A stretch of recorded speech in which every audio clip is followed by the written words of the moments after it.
Joining us now in studio is Executive Vice President and General Manager Nick Caserio. Nick, great to see you. Fellas, good to be here. Good to see you. Congratulations on the win. I know we have to talk about Green Bay, but let's review. New England got the job done in a big way. Biggest win of the year, really, score-wise. Yeah, for the most part, played well. Got off to a good start. 2 possessions, 2 scores. So one of the things we want to do is try to get off to a good start, so offensively and defensively, so we're able to capitalize there. A little bit of a lull there in the second quarter. Probably didn't execute as well as we needed to. In the third quarter, kind of swung the game there with the turnovers, but taking the ball away, something that we hadn't done for a little bit. But the takeaways were a big part of the game, and we were able to convert those takeaways into points. So we're able to play complementary football against a good young football team that made some plays. So in the end, made enough plays and did enough good things, and we're able to come out with the victory. Nick, you did a few things that like you said, that you haven't done. You got the 4 turnovers. You haven't been getting the turnovers, but still winning games, but you hadn't got the turnovers. Explosive run game, 59-yarder, 54-yarder, a 20-yard Joe Mixon run. And then you score 40. It's the first time it had been done since the day after Christmas 2021.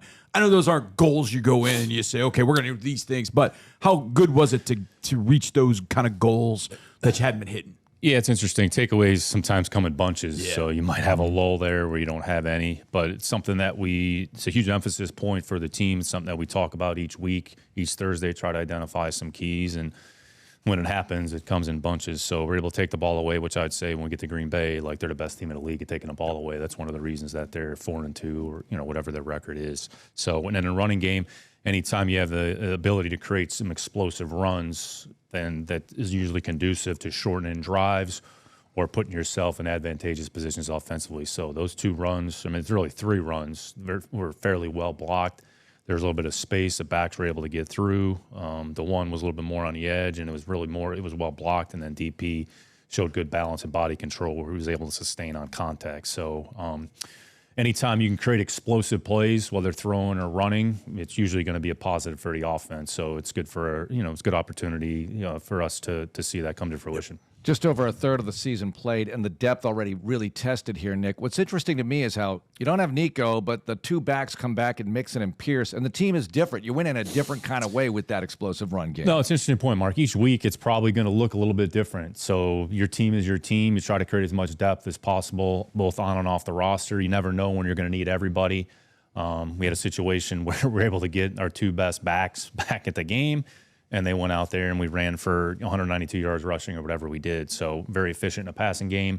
Had the one turnover there down in the red area or the fringe. They like to get back. And then defensively, without Kamari, D'Lo went out there and played very competitively. So there's a good example of a player who started his career on the practice squad, made an impact in the kicking game, developed confidence and trust in his teammates and his coaches, and we're in a position where he had to go out there. I don't know if he played every snap, but it was pretty damn near close. So it just speaks to the players and the coaches getting the players ready to go and understanding at some point we're going to need everybody to make a contribution. It's a long season, and you're going to need everybody at some point.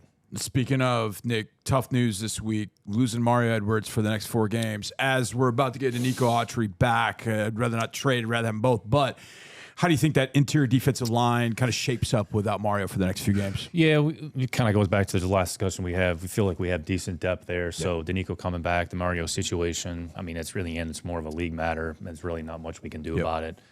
I can make a comment about it, but probably discretion is a better part of valor on that one. Good answer. But with Danico, we'll see how he is this week. Kurt has been practicing there a little bit. We haven't activated him, so we'll kind of look at what our options are. But we've gotten good production from that group, regardless of who's been available and who's been on the field. What does winning on the road do for the team? There you are in a hostile environment, and you have the unpredictability of the rookie quarterback. You have a proud franchise, and they get the job done in the way they did. Yeah, every environment's different. I think anytime you play on the road, you need a certain amount of mental and physical toughness because it's a challenge. So you're going into a hostile environment, good crowd. We'll talk about Green Bay. It's one of the best environments for football that there's going to be, and they got a good football team. So you're able to kind of block out everything that's going on externally, just focus on your team, focus on yourself. Here are the things that we need to do in order to win the football game, and just be very mentally and physically focused and maintain a certain level of mental and physical toughness, because that's what it's going to take. And then if you have those components, and then good execution always trumps everything else. So if you can execute as a team, then you're going to put yourself in a position to hopefully win on the road, which is never easy to do. So, but credit to the players for having the right mindset, having the right mentality. DR talked about just bringing our juice and bringing our energy from the beginning, and the players went out and did that. So, it's nice to come out with a victory on the road. And, I like to talk about this stuff, the support staff and the setup you guys create on the road, at the hotel, trucks leaving early to set everything up, the meeting rooms, all the people behind the scenes, Nick, who contribute to winning, really. It's awesome. You're talking about selfless people that put the coaches and the players at the forefront and try to recreate as best we can the atmosphere that we have here at NRG Stadium. So it takes a lot of work. It takes a lot of effort. It takes a lot of planning. There's a lot of diligence that goes into it. But you're trying to simulate as best as possible what it's like to be home in an environment that is a foreign environment or away from home. But we have an awesome group of people that really care about the players, that really care about winning, that want to do the right thing by the organization. So we're fortunate to have those people in those roles. Nick, I'm fascinated by the college scouting process. And I thought about that on Sunday after we talked to D'Amico about Will Anderson Jr., because I think back to Will when he's in college and he's so physically dominant and you see some of the great things, but you think about what he could do. Like, okay, as you're scouting him, are you thinking about, hey, I think he could do this. He's built this way. He could do these things. But now you're starting to see some of those come to fruition. His game is sort of evolving. What have you sort of seen from Will, not only from his time back at Alabama, but now what he's shown us in the first 5-6 weeks of this year? It's an interesting thought because the reality is any player that you evaluate in college, it's about what we think that player can do or what he's going to be able to do in our system or our situation. So they're starting from scratch. So you always start with the person, his mindset, his work ethic, his mentality, his approach to work. How does he go about his business? That's a huge component. And does he have the willingness to improve and take the coaching and assimilate into the culture that you have in place? So Will has been the same person who we thought he was going to be coming out of Alabama. That's what he showed at Alabama. So you've seen a lot of carryover. There's certain techniques that are different than what he was doing in Alabama's defense. So for the ability of the player to transition into that speaks to the players, speaks to the coaches. But we thought Will was a good player coming out of Alabama. He's been a good player for us, and he continually works to get better, which is what you want to see in any player. Can I put the spotlight on one more guy here, Neville Hewitt, who I call a special team superhero, but sometimes people forget he had to come into the game and play some meaningful snaps, Nick, and once upon a time he led the Jets in tackles. He can do that role. Yeah, we're fortunate to have players like Neville Hewitt on this team. We talked about Dare last week. We talked about Neville Hewitt. When you look up the term professional in the dictionary, there's a picture of Neville Hewitt. Doesn't say much, shows up, works, is reliable, he's dependable. You can put him on a field, you don't miss a beat. And when you go back and look at his history, when he was with the Jets and when he was with some of these other teams, there was years where he had over 100 tackles. So he was a productive tackler out of Marshall. He was a productive tackler when he had to play defensively. He's been a productive player both defensively in the kicking game, and just his impact and just his energy, what he brings to the kicking game. I mean, he's a flag bearer for that group. So have a lot of respect and appreciation for Neville and what he provides to the team and what he brings to the table. So when you were in New England, did they ever let you shoot off the musket from one of the Patriots? No, Did you ever get to never do that? did that. Yeah, No, I think I shook their hands. So yeah, that's a shame. Let's move on because we're beyond the Patriots. We've got the first win ever. Okay, that's the monkey off our back. That's great. You mentioned it. Going to Green Bay, the village of Green Bay, Lambeau Field. It's a really good football team. It's the whiteout. They're all excited up there. I know that because my family's been hitting me up with it all for the last couple of weeks. But it's the Packers, and it's a really talented team. Nick, what's the scouting report on these guys? Yeah, first off, historical franchise, one of the most, this to play in this environment, there's just something unique about it. Fan-owned. It's just the way they're set up, the way they're constructed. But when you look at their team, I would say this is as well-constructed a football team as are in the league. I think Goody and Matt have done a great job. I'll give you my little Matt LaFleur anecdote. So when I was a grad assistant at Saginaw Valley in 2000, Matt was our quarterback, and that was the year we went to the playoffs, Division II playoffs, and played Bloomsburg College. Unfortunately, we lost in the first round. So Matt and I go back a long way. I know he's here, for the Texans in 2008 or 2009. But this is a really good football team. They've drafted well. They're well constructed. Start offensively. Jordan has played as good as any quarterback in the league over a 2-year stretch here. Looks like he's kind of rounded into form.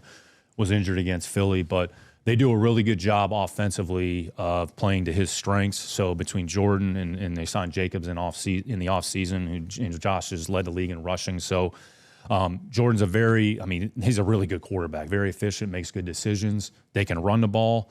They can run the ball as well as anybody in the league, and they have really a full slate of skill players on the perimeter. The one guy that probably stands out above everybody is Jaden Reed.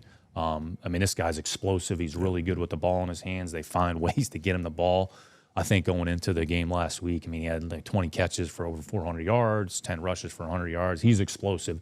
He's really good with the ball in his hands, and they have a young group around him as well. Dobbs, Christian Watson, Melton, they play all of them, and they've gotten good contributions from Tucker Kraft, the tight end from South Dakota State, kind of going back to what we were talking about, like what can he be? Right. And he's starting to kind of round into shape. Good offensive line, good run blocking team. So it's a good offensive football team. They take care of the football for the most part. Matt does a good job of putting them in a position to move the ball and score points. They're as good a team in a red area as any in the league. So certainly presents some challenges offensively and defensively. Made some adjustments and modifications here. Hired Jeff Halfley, who was the head coach at Boston College over the last 4 years. Jeff has kind of a history in the sort of the San Francisco defense, kind of the 4-down front. There's some similarities between their defense and our defense. And then when you look at their front, they're long as hell. Call it 6'4", 265, 270, 34-inch arms. So they take away a lot of space with the front, and they got a lot of good players. They've invested a lot of early-round picks in the front. Signed Preston Smith in free agency, a few years back, drafted Van Ness, Rashawn Gary, the kid from South Carolina, and then inside, maybe not as long, but they're disruptive. Kenny Clark, Devontae Wyatt. So and then at linebacker, drafted Cooper, the Texas A&M kid in the second round, who they're starting to incorporate. Quay Walker, a little bit like Edmonds. 6'4", 240, runs well, has a lot of length. In the secondary, they've taken the ball away and start with McKinney. That was one of their big free agent acquisitions. Very instinctive player, around the ball a lot. Really good corner in Alexander. Good nickel/corner and Keyshawn Nixon. So this is a good defense, and they lead the league in takeaways. So they're number one in turnover margin. So they take the ball away. They don't give it up offensively. They're a good football team, young, well-constructed. Hats off to Matt and Goody for putting together a really good team, which is why they're in the position that they're in. Are they starting to use Bullard a little bit more in his secondary as well, the rookie from Georgia? Has he seen a little bit more time? Yeah, honestly, John, both guys. So Javon plays opposite McKinney in base defense, and they go to nickel. There's times where he's played slot corner, nickel corner, and they brought Williams, the kid from Oregon, in as well. He's a really instinctive player. So they use everybody. It looks like they're trying to get Williams on the field a little bit more. So it's a good group in the secondary that's pretty versatile, very instinctive, and they can take the ball away. Looking at their passing attack, if I ask you what's more important, coverage or pressure, is the answer yes? Yes. Rush and coverage are tied together, and I think you saw going back to the game on Sunday, there were multiple examples. Yeah, we had the sacks, but usually there's coverage behind it. So even if the pressure gets there, but if the coverage isn't tight, if not in the right spot, then the quarterback, if he gets the ball off, then it's going to lead to a positive play. So it's all related. So the combination of rush and coverage will be important, and then you combine that, they have a really good running game. So this is going to be about good execution, playing the responsibilities the right way. Don't try to do too much, understanding who the threats are and where they align them. And this is a good offensive football team, so they're certainly going to present some challenges, there's no question. We know Jordan sat for a few years, and even last year when he took over as a starter, early on, it was kind of like, well, I don't know. But about halfway through the year, it was like it clicked, and it feels like it's clicked ever since. How difficult is he to account for because of every throw he can make on a field, Nick? Yeah, he has a really good understanding of what the defense is doing.